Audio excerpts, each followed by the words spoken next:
This is essentially a tight game of combat, melee combat, and range combat with a thrill ride of experiences built on top of it. This is really not a game about hiding behind cover, cowering, and taking a couple pot shots at the enemies. This is about striding into the middle of the battle, being surrounded by orcs at all times, and just kill them.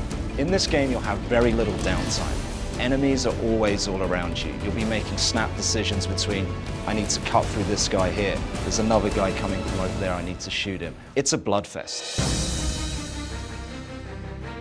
The combat system in Space Marine is a unique system. You take a look at the Space Marine again, he's huge, he's big, he's powerful, but he's not limited to one form of combat over another. He's a master of all combat. The whole basis of achieving this combat system is the animation engine. It's the ability to transition between two different animations and make them blend seamlessly. In animation, we're accountable to every movement that the Space Marine does, that the player does, that the enemies do. Everything has to connect and be choreographed in a way that's fluid and connected. Our camera system is very versatile in the ability to switch from range combat to melee combat and back again in a very short amount of time. That combination of the really sort of up-close and personal melee combat that we have in our game, combined with the devastating range weapons we have, creates this very unique combat experience that you've never played before.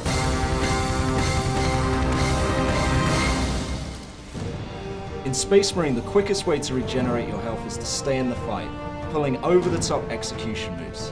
This will restore your health much quicker than avoiding the battle. Fury is the epitome of visible, violent death. The more violent you are, the more fury you get.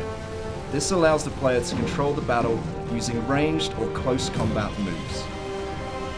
Range Fury slows down time.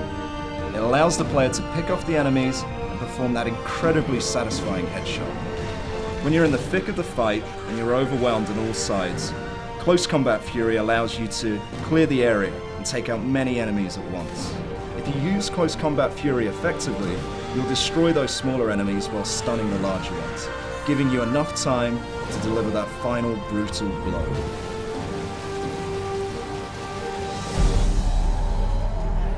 The weapons in 40,000 IP as a whole are pretty much an order of magnitude greater than anything we have or have even conceived.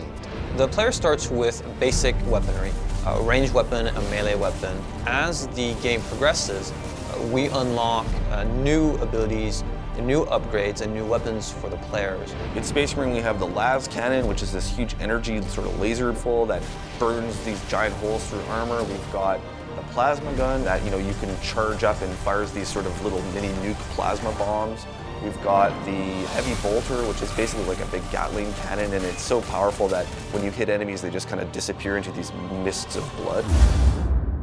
Throughout the campaign, we unlock a power axe. We even allow the player to use a thunder hammer, which is really over the top in terms of the damage it can do. Space Marines like to get up close and personal. The weapons are meant to be as lethal as possible. The game itself is a pure combat experience when you look at it from a gameplay perspective. We talk about a core promise of the game being unleash visible violent death. It has a lot of action, and we make sure that when a weapon is meant to look like it's torn you apart, that we don't compromise and that the weapon does tear you apart. There's a lot of blood, a lot of gore, limbs flying everywhere, so the gore junkie is going to love this title for sure.